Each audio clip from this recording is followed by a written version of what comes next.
Welcome back. It is time for Louisiana Legends. So Colby Hebert, historian, traitor, jack of all trades, is here, and we're really excited about today. Thank you. So am I. Today's International Talk Like a Pirate Day, so I figured it'd be the perfect time to debut this whole Jean Lafitte legend. Yeah. We've been doing this for I guess about a year now. We have, and we haven't. You've been saving Jean Lafitte. Yeah, I've been wanting to do Jean Lafitte, and because he's. I mean, it would be a joke for me to not say that he's my favorite of all the legends of Louisiana. I mean, it's obvious. I have him tattooed right here. Yeah. I've got. You did a social studies We were project just talking on about him that 21 years ago or so. So over 20 years ago, my fascination with him. Yeah. Well, and he's imparted so much on Louisiana too. I mean, there's a town, Lafitte. There's Jean Lafitte National Historical Park and Preserve that's spread out throughout the state. So everybody's got Jean Lafitte's treasure on their property. You know, those legends just like. I used to search in my backyard for that and only found like old coal. Well, that's okay. So is he a pirate or a patriot, would you say? Yeah, well, I chose that topic, when I did that research project on him years ago, because it's an interesting way to approach, the history of his story. Basically, generally we think of pirates right off the bat as just kind of bad people, thieves and criminals, robbers, murderers, etc. But the reality is, of course, is that in history things, tend to be more complex than that. They tend to be more complicated. So that's kind of what I want to endeavor to do with this legend, is to really take our time, let it breathe, and kind of pick apart overall what was the complexities of this character that so many people are fascinated with in Louisiana. What did his history look like? So speaking of his history, early on we had, obviously he's French. A lot of people know that. Lafitte, there's this debate as to whether he was maybe born in France or if he was born in Haiti, present-day Haiti, which would have been Saint-Domingue. We don't know enough clarity about that, but his early life is very, kind of cloudy. If it was France, it would have kind of been the Basque region. We know for sure that his father was born there. He's one of a few in his family. He's got a brother named Pierre, who's also famous, Dominique Yu. And basically what the consensus seems to be is maybe the older few were born in France, and then some of his younger brothers were born after they kind of migrated and settled down the family, in Haiti and Saint-Domingue. He and his brother Pierre did go to a kind of military school in the West Indies when they were kind of younger, so we know a little bit about that time period. There are some legends that suggest that he maybe actually was responsible for kind of breaking Napoleon out of exile, and, but there's really no data to suggest that. But those legends kind of persist. But there is an interesting. There's an image that was depicted of him that was a drawing or a painting rendering of him that was done by an artist who was pretty notable at the time. He had done a lot of work on Napoleon and just different things in France. And there's a sketch of him that is it's supposed to be Lafitte, and it's been verified as like authentic. And he was standing on the deck of a ship wearing not only the military dress, but had a sword that appeared to be of the Napoleonic military, naval style. So he could have actually served under Napoleon to some capacity.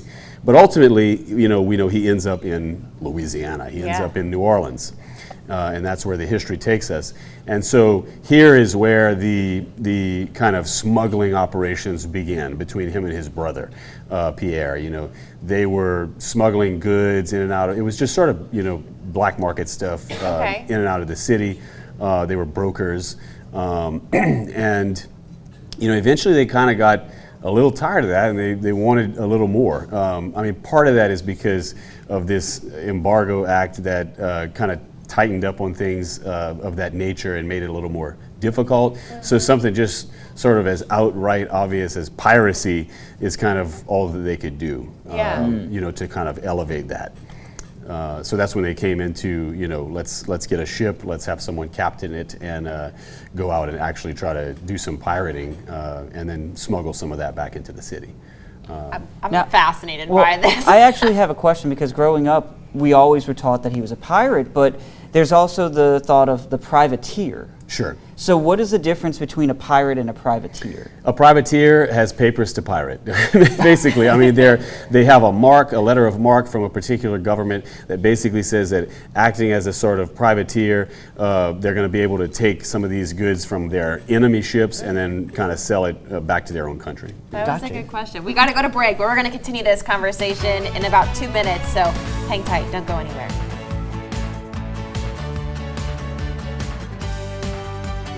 Welcome back. It is time for Louisiana Legends. We're going to continue on introducing you guys. Well, I'm sure everybody in Louisiana knows Jean Lafitte. Yes, yes. So Jean Lafitte, we left off talking about how basically they kind of graduated into piracy. They, got some ships. They kind of got an operation going. And what they found was that being out in the Gulf, if you're familiar at all with New Orleans, there's a bay called Barataria Bay, which is south of New Orleans. And as you get to the kind of edge of the bay where it enters into the Gulf, there's a couple of islands down there, most notably Grand Isle and Grand Terre. Well, Grand Terre was the island that was at the time known as Barataria, so like Barataria Bay. Okay. And basically, that was the island that Jean Lafitte and his men kind of held because there was a narrow pass between the islands that the ships were required to come through. So, if they had held that island, basically any ships that were coming through, they had an easy way to kind of counter those ships and intercept them and, steal the goods.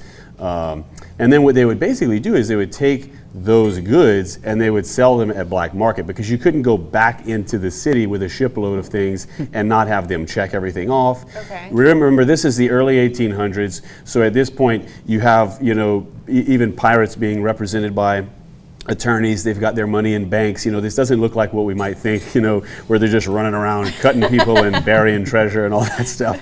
It's more civilized, Okay. To a degree. I mean, as a matter of fact, speaking of civilized, they were very much known, he and his crew, for treating other crews in a civilized way and oftentimes even returning like the ships or the vessels that they would commandeer back to their crews once they were finished with them.